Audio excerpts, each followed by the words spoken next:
The following podcast is a W2M Network partnership production. Visit W2Mnet.com for all of our other great podcasts, plus news, reviews, articles, and opinions from the worlds of wrestling, video games, football, and entertainment.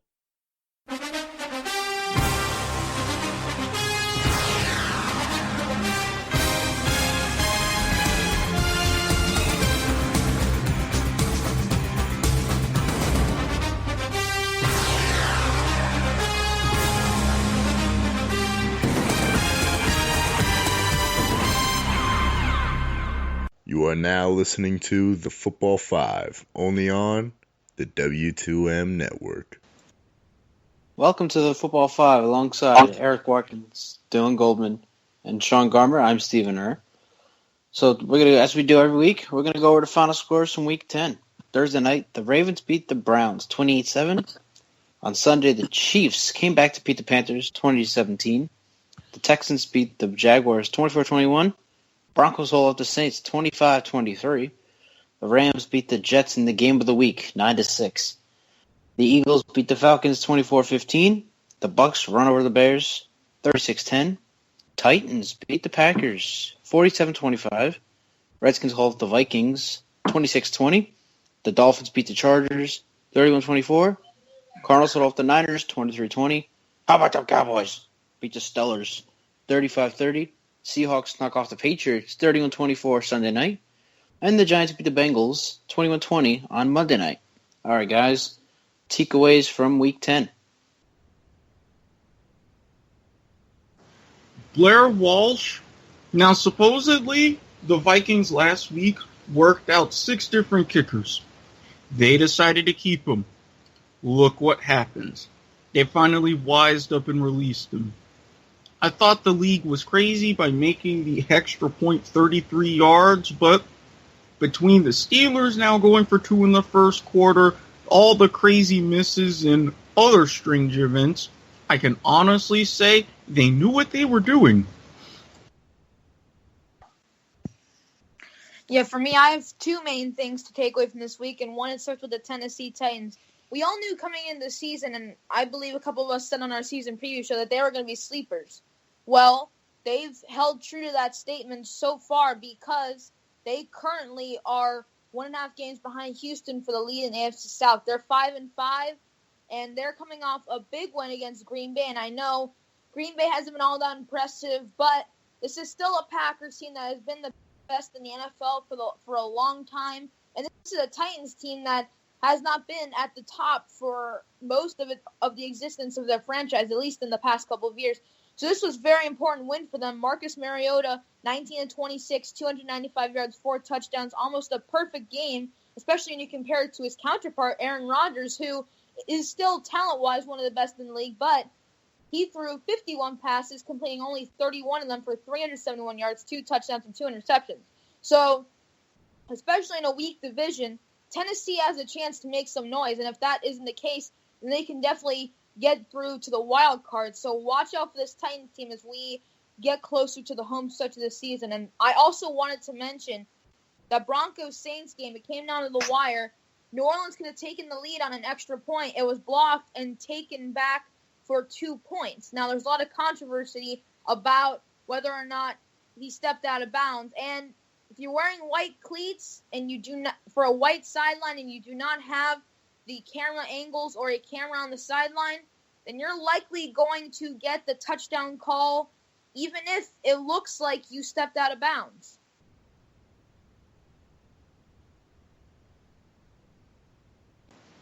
And personally, with that call, I thought, well, it looked like when they zoomed in, he could have stepped out of bounds. But personally, as heartbreaking as it was, since I was going for the Saints, the refs really did the right thing. White uniforms, white cleats, white sidelines, yes, there was one of those quirky combinations to where right place, right time for benefit, but either way, who is to say what really would have happened had that game gone to overtime? I think you created the better finish just ending it with that right there.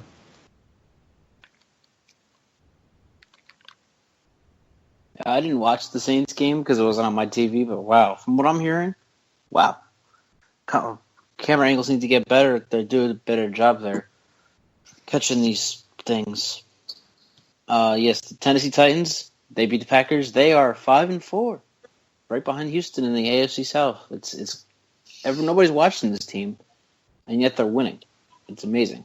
They should be 6-3, but the Chargers, they committed some turnovers in the fourth quarter of their game against the Chargers, and that gave them away a win. My takeaway from Week 10 is Carolina. Now, we said when they lost to the Saints the first time, they'll play the Saints again on Thursday, that they're done. But God, the Panthers are the Browns right now. They have reached a new low. They gave up a 17-0 lead. Now, mind you, it's the Chiefs. Chiefs are pretty good. But mind you, they gave up a 17-0 lead and lost. I don't think you get any lower than that. No, I mean, look, we've talked about them starting off 1-5, Super Bowl appearance last year, and all of a sudden they're last in the division, one of the worst in the league. They got a 2-game winning streak, and we weren't starting to think that they were going to get back to their normal levels, but we were starting to think that maybe they were improving and they had a chance, maybe a slim one, but a chance to make a late season push. Now, they looked even more impressive. They were holding a 17-point lead over the Kansas City Chiefs, who are one of the top teams in the AFC. But, mind you, you come back and you let up 20 unanswered points at home, and you end up losing by 3 points. You're right. This is a pretty big low for this Carolina team, especially if you're wanting to dig yourselves out of a pretty big hole, and you needed to win this game. It was a home game. You had a 17-point lead. And Kansas City did come back from a pretty big deficit earlier in the season. That was week 1. But this is not exactly a team equipped to come back from that big of a deficit. And Carolina committed some turnovers that definitely didn't help. And they're 3-6. And you have to be 10-6 usually to be in decent playoff position. I don't see them rattling off 7 straight wins. So pretty much this loss, in a way, either pretty much put their chances of either a little bit less than a decent chance to a slim chance, basically to only a slim chance, and now they're going to have to go on an unprecedented win streak given how they played in order to have a chance to make the playoffs. So this definitely was a very, very big low for them, especially with all the talent they had, the lead they had, and where they were playing at home. And they're going to have to pick up the pieces and try to finish this season out the way that they're supposed to, because it's going to turn into a disaster. And at this point, they're just going to want a solid draft pick, because if they finish mediocre, then that's not going to help them improve for next year. Well, is this a new low for Carolina this season? Yes. Is this a new low really in this era, especially with Cam Newton? Yes. But comparing the Panthers to the Browns, it's something completely different.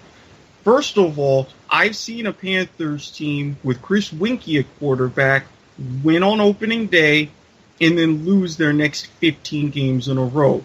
Not to mention, yes, at 3-6, they are a bit of a long shot.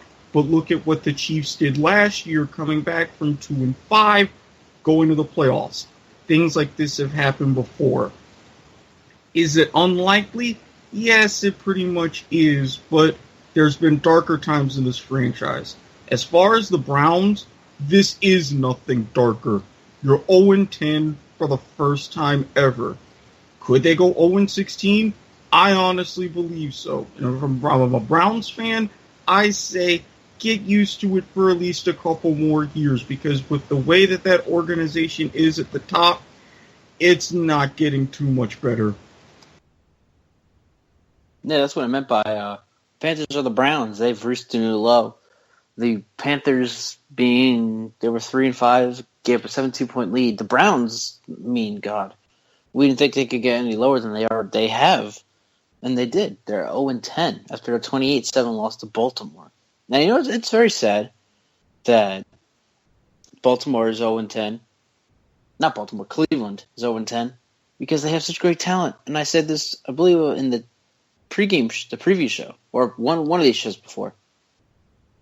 Cody Kessler, I like him. Corey Coleman definitely has talent. Duke Johnson, you guys know him from Miami. He has talent. It's just, oh God, watching this Browns team is just so sad. So sad.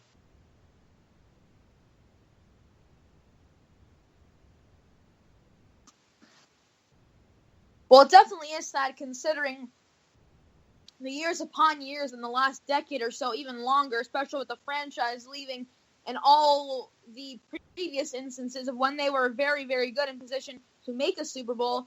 And we've heard about the drive and so on and so forth. Now, we're just hitting an all-time low with this team. They're 0-10. They're on track to be that winless team, something that we don't see too often. And they do have talent. They have Jamie Collins. They have Corey Coleman. Cody Kessler's been pretty impressive. He hasn't been one of the best, but considering where he was in the draft and where he was in the depth chart to start the season, he has been impressive. And they have talent, but they're not putting it to good use. Now, do they have great talent? I don't know, but they have some quality pieces to build around, and they're not exactly using that well. And I think it starts with the organization. They got to realize who they are. They got to make the right moves, whether it's with the roster, with the coaching staff, or in the front office. They just need to restart, pick up the pieces, and realize what they're doing wrong, because so far they're not showing any signs of progress. In fact, it's just getting worse from here. So something needs to happen. They need to sit down, realize what they're doing, and restart pretty much, whether it's with the front office, with the team, or with the coaching staff, because it is not right now, because 0-10 is never a good period. And, of course, there's going to be times when a franchise is hitting a low, but they've been on a low for so long now that there needs to be changes.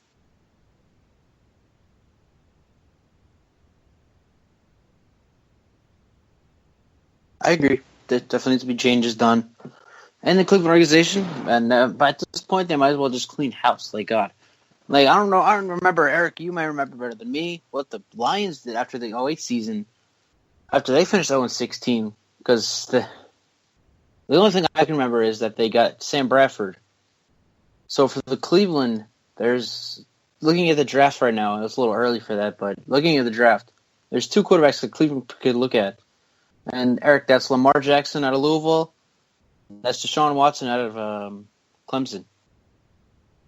Well, they didn't get Bradford. They went ahead and they got Matt Stafford, which turned out to work well. And honestly, if I'm Cleveland, I would probably lean a bit more towards Lamar Jackson. I mean, they play a very similar style, but I think the fact that with Lamar Jackson, the Louisville runs a more spread offense that could hurt him, and you could also get into the Manziel situation where he may need to put on a little bit more weight. So time will tell, because there's about 3 or 4 names, but yes, if I'm Cleveland, I do try to work to clean house, build towards the future, but I also say, to the Lions' credit, they knew what they were doing in having a team that was capable of building and putting this team in place.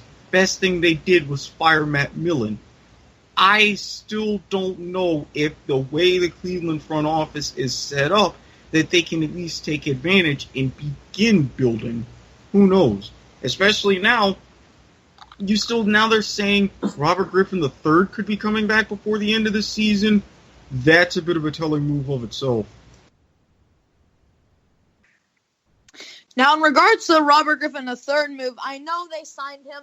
I know they made him the starter earlier in the season, but I'm starting to think, I don't know if you go back to him, because I know it's not like Cody Kessler has had any success in terms of winning games, but at this point, I would try to develop him, but you're probably going to want to target a quarterback in this draft, because right now you're looking at Deshaun Watson and Deshaun Kaiser as probably the number 1 and number 2 quarterback options, Lamar Jackson as well. So I'm liking these guys. I think Cleveland can definitely target one of these guys, and after that, the quarterback big board kind of takes a dip. So I think it's either those guys, or they write it out and try to go to the next draft class, but I think they want to kind of start improving now because a lot of it starts with the quarterback position and then you build around it. So if they want to ride it out with Cody Kessler, see what he can do, and have him stick around and then draft one of those guys, then that would be a good start for them. But remember, I also suggest that they do something with the organization as well, because that is not heading in the right direction. Even if they get a quarterback, that would be a good start. That would not be all they would have to do. Something has to be done. We already know that. They're going to be on 16. I don't see them winning any of their remaining 6 games this season. So they'll be the second team to NFL history to go on 16, the third to finish winless in the modern Super Bowl era. The 1976 Buccaneers finished 0-14. 2 years later, we got 16-game seasons, and then the Lions were the only team to go on 16 in 2008. So, God, I wish Josh was on the show today. My Dallas Cowboys beat his Pittsburgh Steelers 35-30. Ezekiel Elliott right at the middle. Hot knife through butter. With 9 seconds left, he scores the game-winning touchdown. 9 seconds. And today, Tony Romo comes out and says, Dak has earned the job. He has earned the right to be the starting quarterback for the Dallas Cowboys. So I guess it's official to you guys. It's Dak Prescott's team now. Yeah, for me, I think we were waiting on either word from either Jason Garrett, Jerry Jones, and Tony Romo saying this is a pretty telling sign that he's talked to Garrett and Jones, he's talked to the team, and he is aware and he is fine with Dak Prescott being the quarterback. We heard in his press conference today, and I just want to give him props because it takes quite the amount of professionalism to go up there and say that he supports the quarterback who replaced him and that he understands that it is his team now. So I just want to make that clear that he deserves props for that. But I think this is definitely now Dak's team, and he's earned it. They're 8-1, 8-game winning streak. They just went on the road, and he led a comeback to beat the Steelers, who I know they're struggling this year, but going on the road and beating them with that offense is always a challenge. And Dak Prescott showed no signs of cracking, and he led that game-winning drive, even though Ezekiel Elliott ended up scoring that touchdown. Now, the good news here for Cowboys fans is you keep riding with Dak Prescott, but you have a very capable backup in Tony Romo if something were to happen to Prescott. So you're going to have a capable 1-2 punch at quarterback, and as long as Prescott remains the quarterback, Dallas is going to probably ride out the success. And as I said, if something really goes wrong, they have that capable backup there waiting if something goes wrong. Personally, I felt as if the way that Dak was playing, even if the Steelers had won, Dak has shown enough that he is your starting quarterback for the rest of the season. And there was all the speculation with the lip reading of Tony Romo on the sidelines during the big pass Prescott to Dez Bryant when Tony Romo said it's his time. And there's 3 or 4 different theories about what that means. Personally, I think Tony is seeing the writing on the wall because, yes, you have a much more, somewhat of a modern style because of Dak's scrambling ability. You have a more open playbook. And face it, you have someone who's younger and who, at the very least for the time being, is much healthier. I think not only do they have their starting quarterback for the rest of the season, but even next season and going forward. And I would like to see what they would do, not just in regards to where Tony goes, but who they bring in to back him up. Because would Tony stay, take a massive pay cut, and be a backup quarterback? Who's to say? But everything is finally gelling in place. This is a team that's won 8 straight games for the first time since 1977. If it ain't broke, don't fix it. Build around it.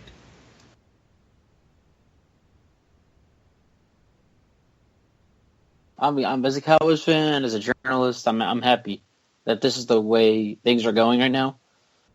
Because honestly, watching Tony Romo over the last 10 seasons, watching how he plays in some games, It's just a better option for Dallas to go with Dak. So I'm glad Rumble's the one to say it. Maybe Jerry Jones will get into his head. Okay, maybe Dak should start the rest of the way. But Jerry Jones said to 105.7 The Fan in Fort Worth, Texas, saying Tony Romo will be out for the year is just madness. So maybe he could be back. Who knows? Jerry Jones is a mysterious man and works mysterious ways. So to wrap up the Week 10 preview, let's go to Sunday night. We all knew this was going to be a great game. Seahawks-Patriots, rematch of Super Bowl 49. And again, ball was on the 1-yard line. We knew how this happened before. We knew how this went down. But this time, we reversed it. Now the Patriots are on the 1-yard line. 4th and goal. Brady throws a pass up to Gronk, and it's incomplete. But wait, where's the flag? What am I talking about? I don't know if you two saw the play, but from what I saw, Gronk and Kent Chancellor should have been called for pass interference. Both of them were pushing each other. They should have both been called for pass interference. They should have replayed the down. And the Patriots should have known what not to do, and that's to pass the goal line. They should have ran it in with Gary Blunt. What did you guys see? What do you think should have happened? I saw good defense, and I think the refs had that one right. Yes, you could have called offsetting. You would have had another down, but personally, they would have probably tried that again, and it could have had the same outcome. Maybe they would have wised up and fed it to LeGarrette Blunt. Then maybe go for 2, win the game, who's to say? But for that one and that decision, especially since Gronk tried reaching out towards that football right at the very end as he was going down, that really nullified any possibility of pass interference either way. It was hard to tell who initiated the contact, but they were going back and forth. To me, that was just good defense. I didn't really get to see the play, but I've heard a lot about, obviously passing at the one we know about the irony of that. And from what I'm hearing for Eric now, I don't know if you could have called it. I'm looking at it, I've looked at it a few times now that I think about it, just some replays. I don't know if you could have called it. It's one of those calls. We always have those calls, especially in these days when it could go either way. It could be offsetting penalties. Sometimes, especially at end of games, we tend to see refs not make a call that is not one-sided. If it happens to be a 50-50 call, we often see, and that's the same thing in basketball and it goes to football. We don't see it happen as often where they'll call something that would really influence something at the end of the game that is 50-50. And of course, it doesn't mean that they won't call it. It's just something that typically happens, and it could have gone either way, but now you look at it, it's kind of one of those what-if situations. If they got it back, would they score? We don't know. So it could have been called pass interference on either one of those two, even both. It could have been offsetting and repeat the down. But, we typically see those situations where it's 50-50. The ref either decides not to call it. Sometimes it's a good no call, and sometimes, it's one of those controversial calls that we kind of look at, and it's going to happen. So it could have been called, but now that we look at it, it's one of those what-if situations if it were to be called, now that we look back at it. Either way, great game. Seahawks won 31-24. The Patriots turned out 7-2. Seahawks are 6-2-1. Ties are for suits. It's ridiculous. And the Minnesota Vikings released Blair Walsh. I believe Eric brought it up earlier in the show. # making a field goal. That's all he had to do in the playoffs. All he had to do was make his extra points. He had one job. Couldn't do it. So long. Yeah, I've always said this entire season when he struggled that 20-yard field goal that he missed to send the Seahawks to the next round and eliminate the Vikings from the playoffs. I think that really shook his confidence, because he was a Pro Bowl kicker last couple of seasons, and he still has the ability to be a top kicker, but he just hasn't had it this year. He missed 4 extra points, which is the league high. He clearly doesn't have it. Minnesota has to move on. They thought trying out other kickers would spark him and, tell him that he needs to do better. He missed another extra point last week against the Redskins. And after that, they said it was enough. It's going to hurt them. So they have to move on from him. And he'll probably find another kicking job within the next couple of weeks because we know how often kickers get hurt, kickers get cut. So this isn't going to be the end of the road for him, but it's kind of just a bump in the road. And I think he's going to need to get his confidence back because clearly it took a dent after missing that field goal that will probably live with him for at least the remainder of his football career. The Vikings have lost 4 in a row to their 5-0 start. And then they released their kicker. I'm starting to think they should release somebody else. It's not Blair Walsh. All right, we'll preview Week 11. Next.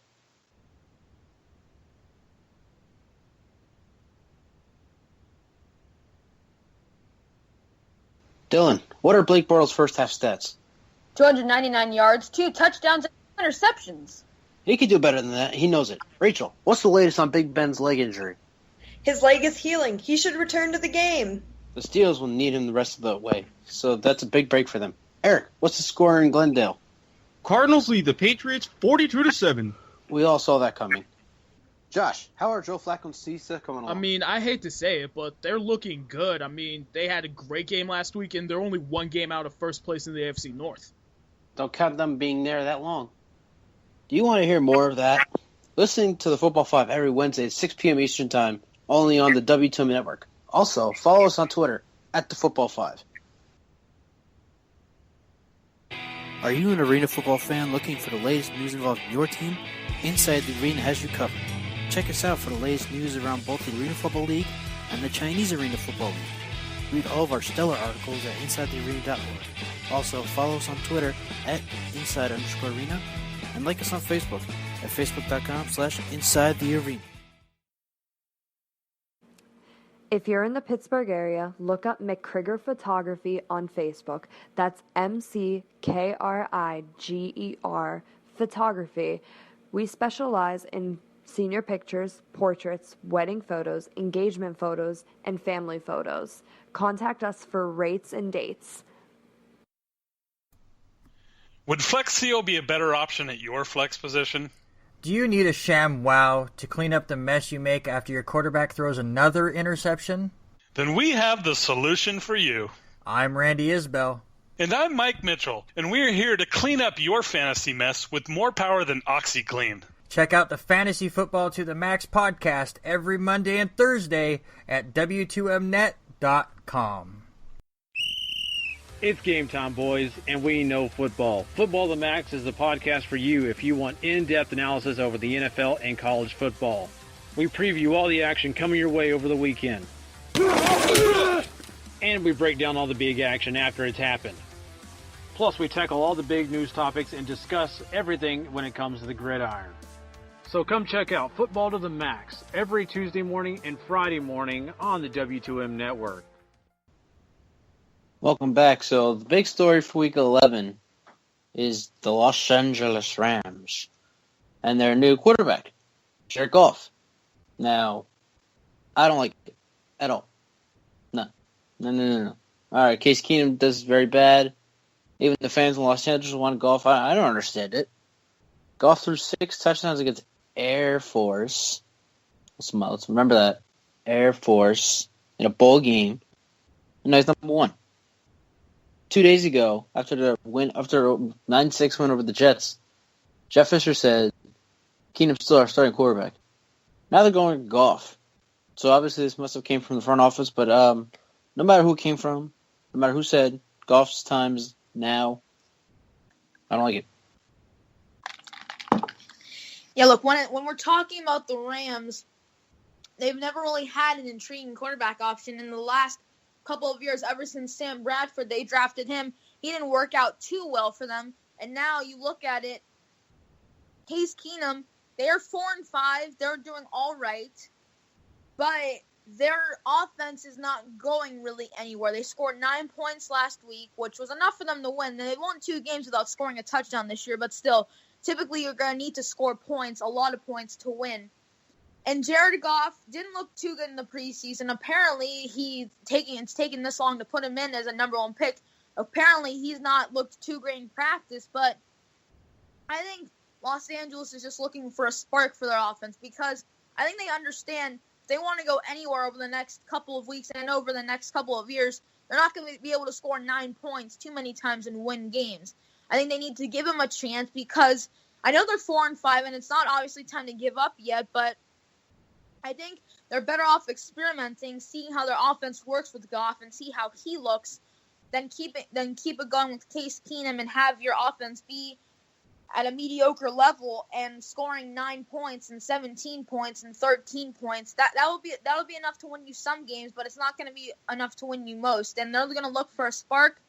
And if he doesn't play well, then we'll see. But right now, I think they want to experiment because remember they're putting their number 1 pick on him, so they obviously want him to do well, and they're putting their future basically. Last year, they got that number 1 pick on him, so there's a lot riding on this, and they're looking for a spark for their offense. Personally, and I said this during Tim Tebow's brief reign in Denver, yes, they went 8-8. Yes, they won their division and won a playoff game. But fans, teams, whomever's in charge realizes winning ugly will only get you but so far. The minute that they could find a replacement for Tebow, they did. This is the same thing that's going on. I believe this is now 3 games this season where the Rams didn't score a touchdown, at least. Even though 4-5, yes, you're somewhat in the mix, but winning ugly is not cutting it. They seem to have the ready option in the draft pick in Jared Goff. Fans were chanting for him. They're going to get their wish. Personally, I don't necessarily think he's ready, but sometimes you would rather go out and lose than win ugly. Yes, it's contrarian, but you have to see what you've got. And apparently, our other quarterback, Sean Mannion, if he was somewhat decent, I think he would have started 3-4 weeks ago. So, this is a situation LA is in. So you guys would agree that even with Goff under center, the Rams aren't really going anywhere. Not particularly. You're getting him reps. They're doing like the Giants did Eli Manning's rookie year. Granted, they were in a much better position at 5-3 with Kurt Warner, but they realized they had to see what their investment really was going to get them, and for the long term it turned out well. I say they're not going anywhere this year, but by the time after the end of next season, when they open up their brand spanking new shiny stadium, that's when things will begin to pay off. These are just the Coliseum throwaway years. Yeah, they're not going to go to many places this year. They're not heading in the right direction right now this year. They have some talent on that team, especially on the defensive side of the ball, that points to a bright future, but I don't know if Jeff Fisher is the way to go for them. Right now, as long as Seattle's in their division, their offense is playing like this, they're definitely not going to win in the division, and the wild card is going to be tough for them to get to. It's not impossible, but I just don't see realistically them climbing some of the other teams that are ahead of them that are playing a lot better than them. So right now, I don't think they're heading in the right direction this year. I don't think they're going anywhere, but they have some talent and they have the ability to build on it, especially in the next couple of years when that stadium comes in. So there's some bright spots to look at, but for right now, I'm not looking at them making any noise this year.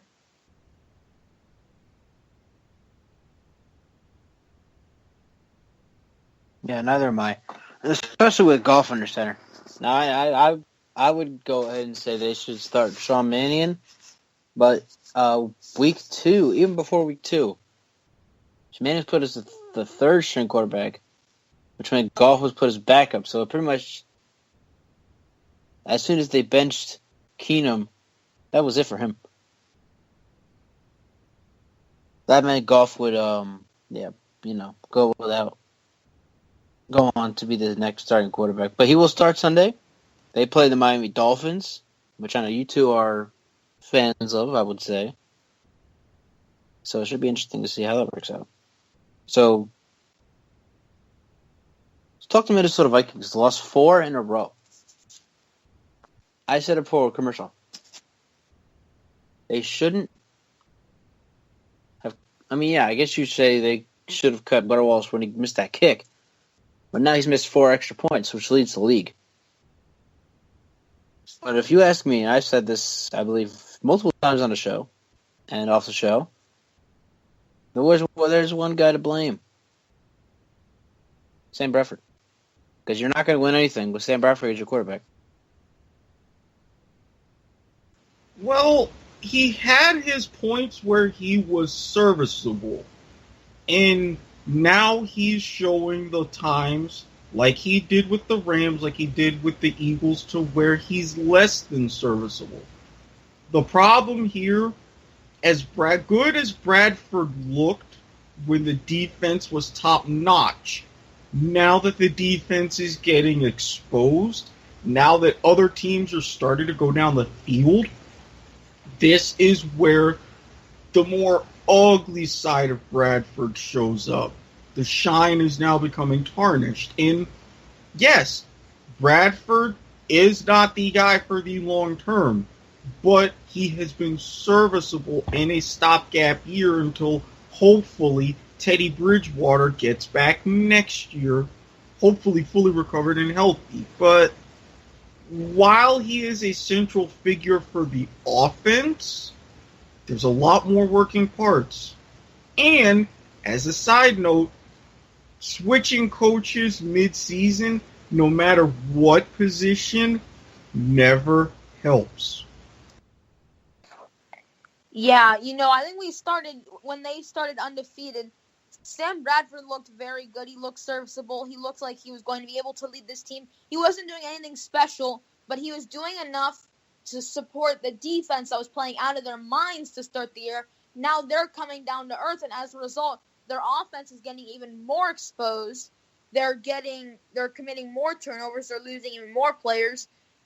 I mean, we saw not that he is the number one pick that he was, or he's one of the best in the league, but they just lost Jake Long, one of their offensive linemen. They continue to lose offensive linemen, which is not good news for Sam Bradford. They don't have Adrian Peterson. Stephon Diggs is pretty much the only bright spot on that offense.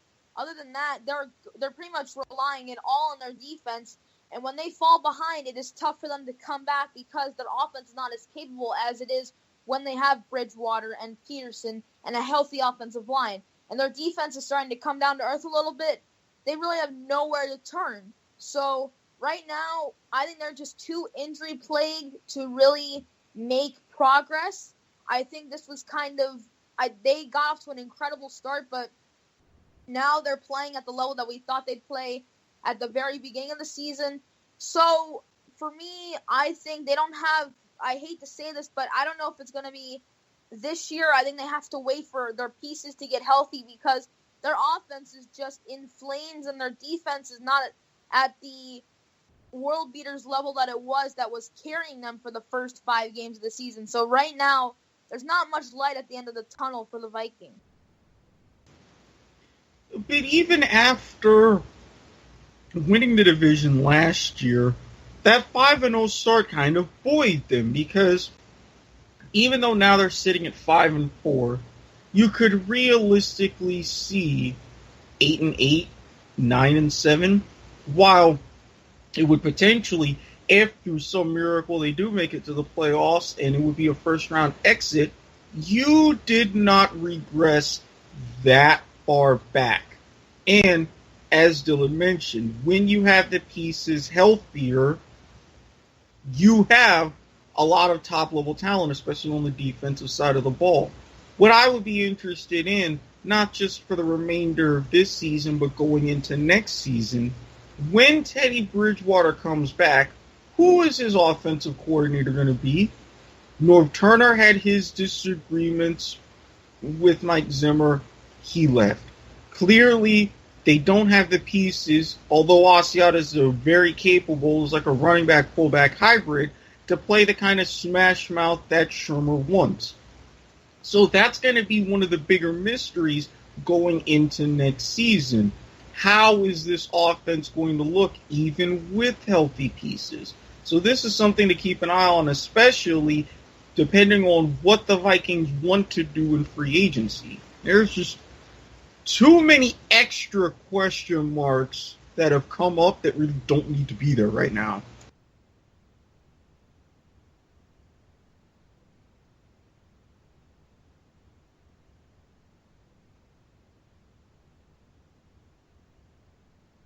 Eight and 8. I could see that. But like the Falcons last year, probably not playoffs this year for the Vikings. They play Arizona this Sunday. So here's something interesting. The Raiders and Texans play in Mexico City. I don't know if you guys remember the last time a team played in Mexico City in the NFL. I think it was like 11 years ago. The 49ers and the Cardinals on an ESPN Sunday night game. Ed Hockley gained my respect because he announced one of the penalties entirely in Spanish. It was actually a pretty good game. That's pretty funny. Hey, maybe hopefully Ed Hockley be at the game again on Monday night that Raiders and Texans play. Now, here's something interesting. I know we talked MVP race before, but could you guys see Derek Carr win the MVP race?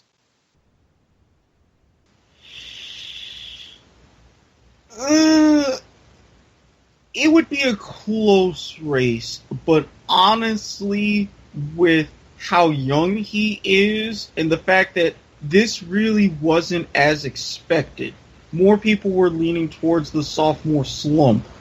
You're looking at Matt Stafford in Detroit and what he's doing with the Megatron-less offense that he has. You look at Tom Brady being Tom Brady, but that's just that. You still expected these things from Stafford because of what he's been capable of through his career. You expect these sorts of things from Tom Brady simply because he's been Tom Brady for more than a decade. I really think that if you take Derek Carr away from this team, you have a completely different offense, and they're nowhere near where they are right now. So it would probably be a 3-horse race, but if that's the case, yeah, I wouldn't have too many complaints about it. Yeah, I could definitely see Derek Carr being in the MVP race. Now, winning with the way those two Cowboys rookies, Dak Prescott, Ezekiel Elliott, are playing, we mentioned Matt Ryan, Matt Stafford, of course we mentioned Tom Brady. I don't know if he's going to win it, but the way he's had his Raiders playing, the way he's played himself, he's definitely going to be in the conversation because he deserves to be in the top 5, but I don't know if he has it to win it. We'll see how it plays out the rest of the regular season.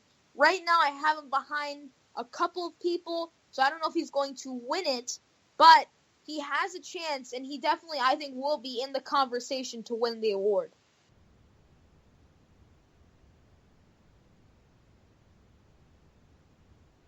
Oh, wow. Imagine Zeke or Dak win the MVP race. That would be something interesting. I could also see Derek Carr winning it, though, just because of the way he's played this season.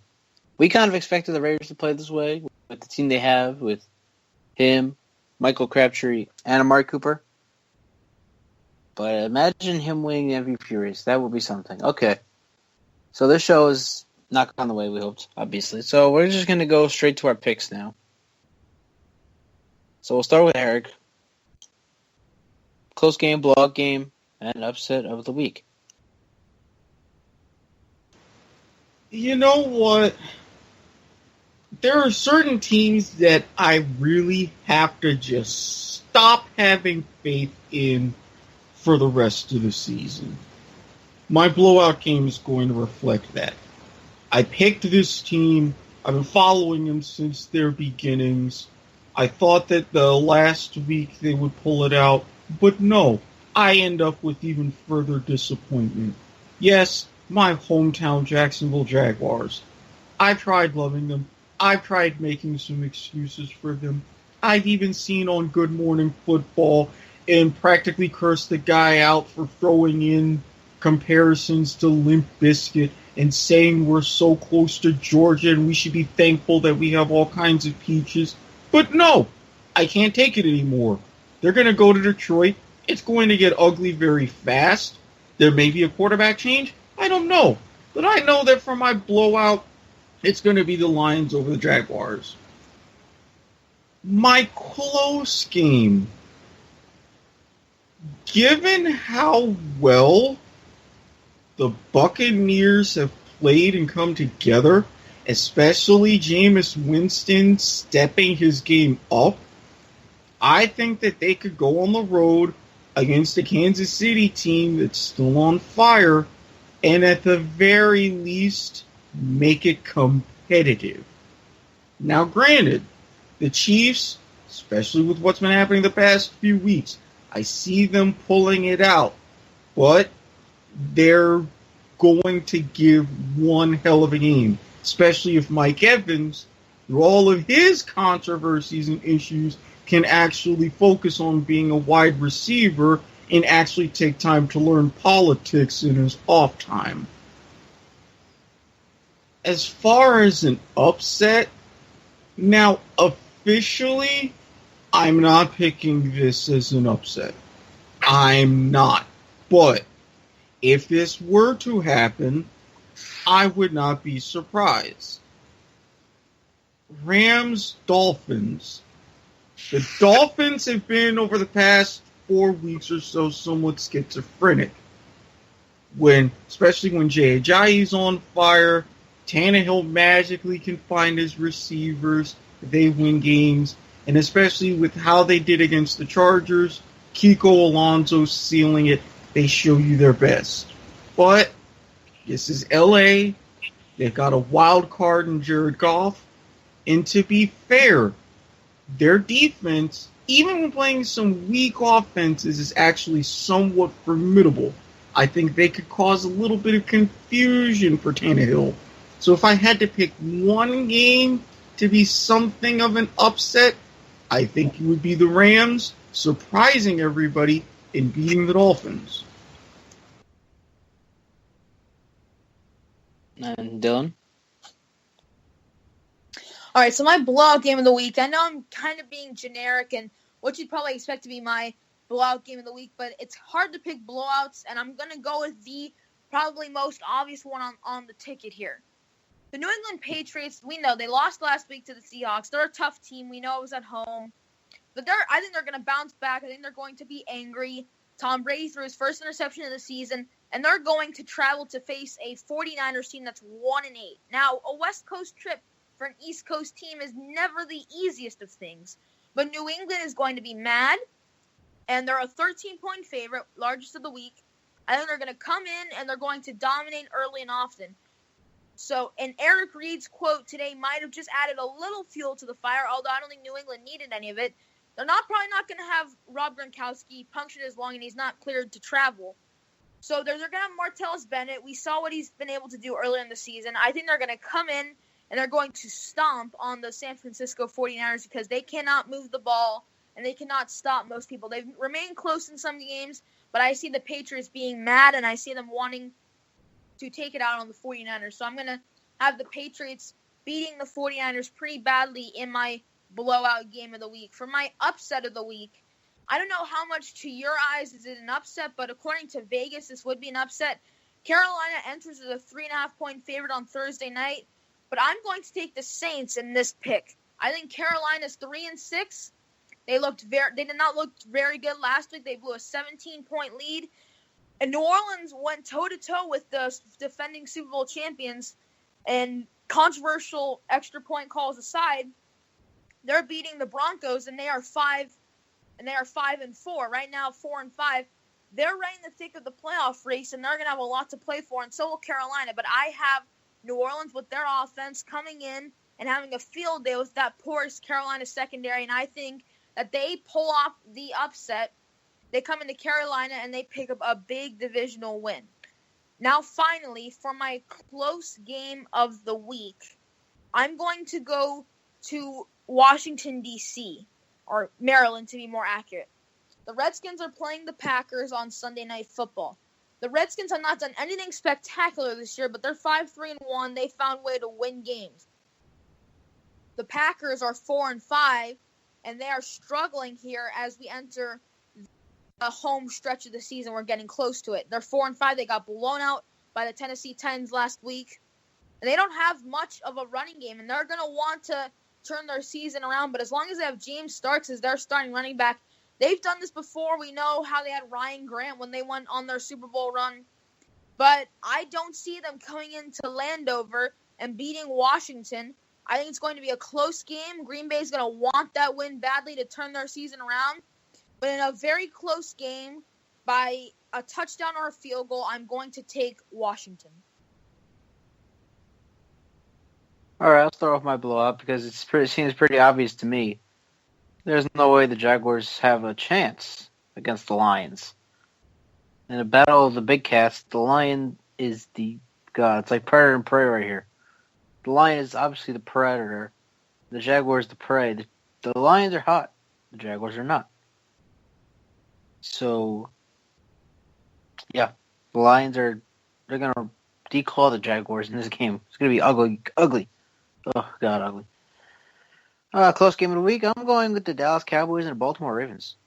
Now, the Cowboys have a great offense, but I got a few guys telling me that the Ravens could compete with them because of the last couple games they played together.